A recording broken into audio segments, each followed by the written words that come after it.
Get you a man who supports your creativity. I'm trying to figure out this whole ring light situation. Tim just bought me, so if the lighting is a little off, that's why. Anyway, welcome back. So this is just a quick video that I thought about doing because I think it's so important to be able to ask this next question.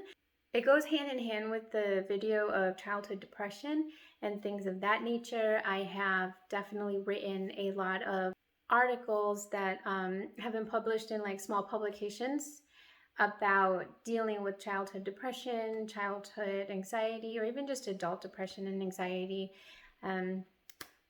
Before we move on, I always forget, please subscribe, share, like, comment if discussing mental health is something that is important to you. This channel is all about talking about things that are a bit taboo, perhaps stigmatized, and I think that one story at a time will break down the barriers of the stigma so that we can talk about things like mental health, mental illness, and other subjects like that. I really want to dive into things that are traditionally a little bit more stigmatized and hard to talk about because a lot of them are so important and we need to discuss them so that we can heal and so that we can reach out for help and so that we can create healthy relationships, right? How many relationships have ended or have had a lot of trouble or conflict or have just been generally unhealthy because we didn't know how to move on past this trauma and other things that we've learned or had to hide or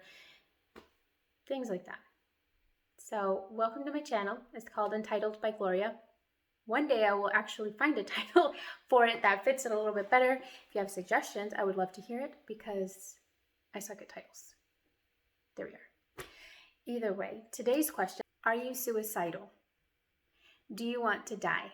Or other variations of those questions. It's so important for us to know what our children are feeling, and we need to create an environment and a space that is safe, that we can just all be very honest without any type of negative consequences, where we can just unload, right? Our children need that safe space. And sometimes because we don't know how to talk about it, because we generally shy away from topics like this, when we have a child that is struggling with depression, when we have a child who is considering suicide, when we have a child who wants to hurt other people or feels like he might hurt or she might hurt other people,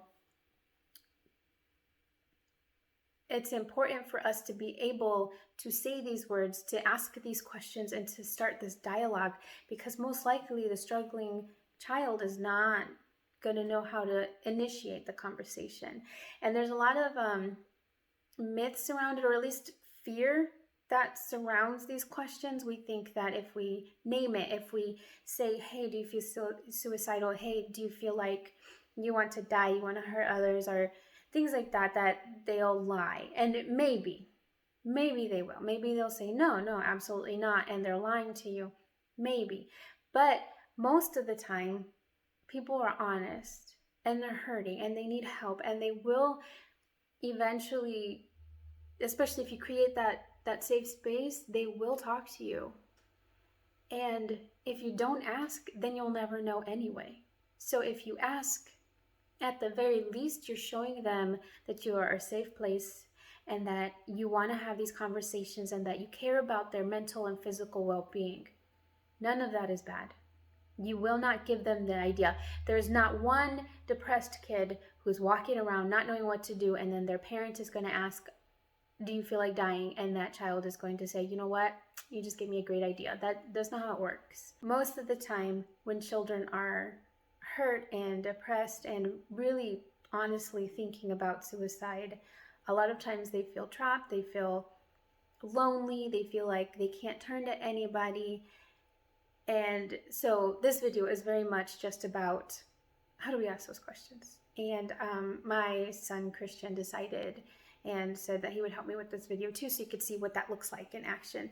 But really, honestly, that's the best way. If you see that your child is struggling, you can just ask, and that's just the question. Just ask the question. Are you considering killing yourself? Yes, no. all of that. If they say yes, I feel like I don't want to be here anymore. Yes, I feel like dying. Yes, I feel like I want to die or I want to kill myself. The next question is, do you have a plan?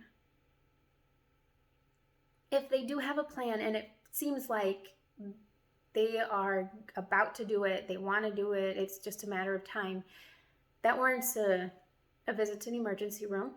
If there already are mental health providers that you work with or you have a pediatrician, that warrants a call to them and ask them for their advice. That way they can kind of screen and let you know, like, yes, you need to go to the emergency room, which is a little bit scary. Sometimes it does mean that they have to be admitted. And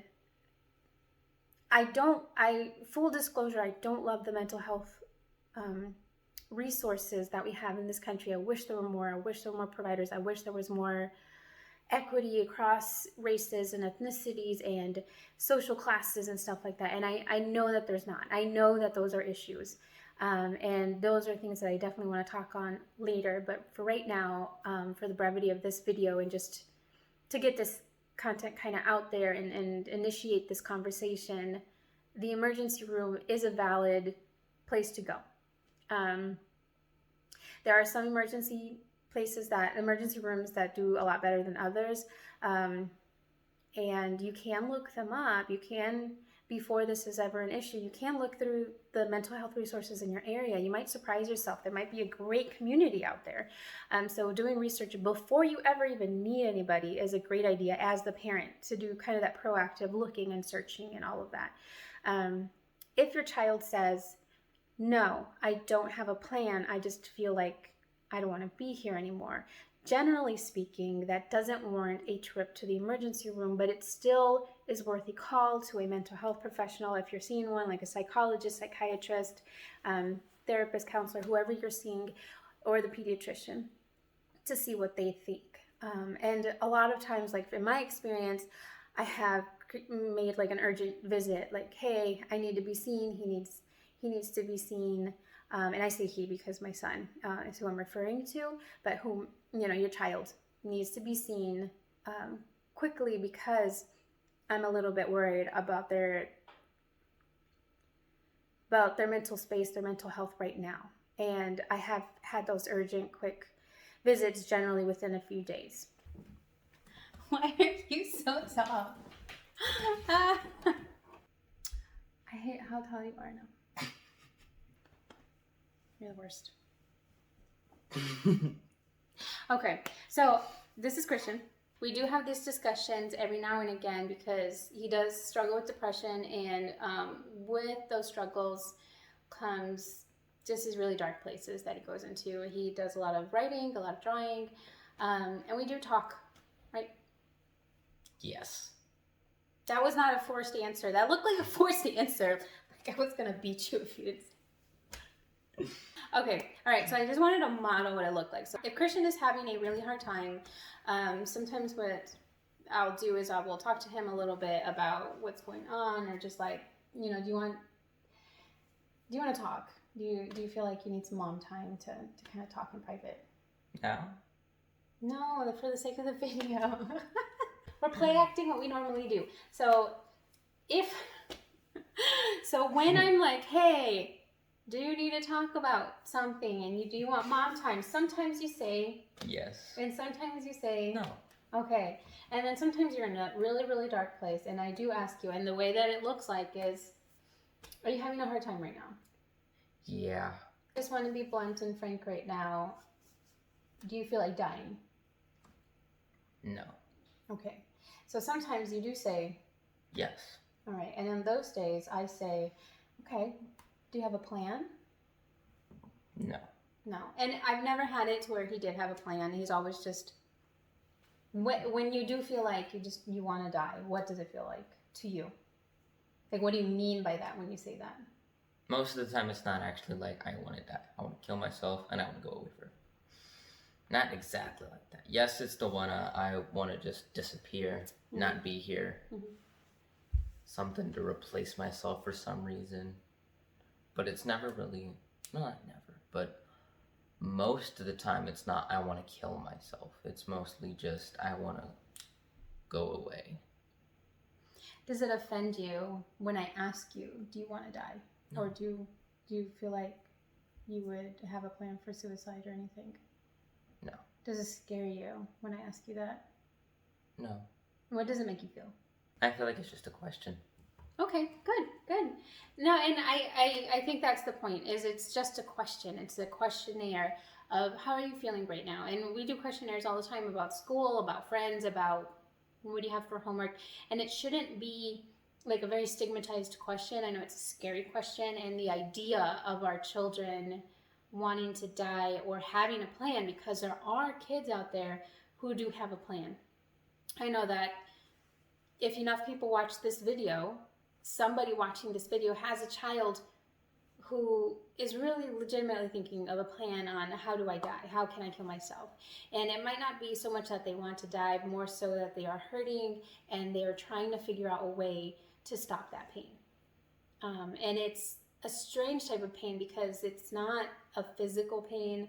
Depression is not something that tends to physically hurt. It's a very invisible disease. It's an invisible disorder. And especially when your child is very high functioning, laughing, smiling, he laughs all the time, it's sometimes a little hard for people to understand that children do go through depression. Depression in children is a thing, and it's a disorder. It's sometimes the result of trauma, sometimes the result of brain chemistry, and it's, there's a lot of different reasons for that to occur in kids, but it's very real, and it can be treated. When I write my articles about childhood depression or my husband's suicide, and that's another reason why I ask so bluntly, is because I never asked my husband, and I have no idea if that would have made a difference, but it wasn't even on my radar. And I think that's a lot of people. They didn't know. They were blindsided. If rough or tough things were happening in their lives, they're like, but I never would have thought. And I hear that a lot. Like, there's a lot of you would have never known. They were laughing a lot, smiling a lot, stuff like that. So having somebody else check in is very sometimes nice. Depression does tend to lie a lot. Depression lies to you and makes you feel like no one cares, nobody, you're not valid, you're not worthwhile. I know that Christian a lot of times will say things like that, like I'm worthless, I'm not good at anything, just things like that. And obviously he's very bright and he's very funny and he's very just amazing, and I love him a lot, and it's very silly, but it lies to him a lot, and that sucks. And it sucks to have that kind of internal voice telling you all sorts of mean and awful things. And there's invisible fights inside of a lot of people, and those invisible fights do exist within children. I hope that this video does help you see that it's a very benign question. It's not. Stop laughing. I can't. Get out of my thing. Get out. I hope that this video helps you kind of get over that hump or that fear of asking that question. I hope that you find that helpful. If you do, again, don't forget to subscribe, like, share, comment. It's not a struggle we all have to go through alone. And I think that's the point of this channel, is to show that one story at a time, we can break down the stigma. We need to be able to talk about this kind of stuff all the time, freely. And we need to believe each other. We need to stop shying away from these types of topics and stories and questions. If we get to know each other by sharing stories, especially stories of struggles and wins and tips and tricks, tools, then we'll all get through this life a lot easier and a lot happier and a lot healthier. And that is the goal at the end of the day. Be good to yourself. Be kind to yourself, and have a great rest of your week. Bye.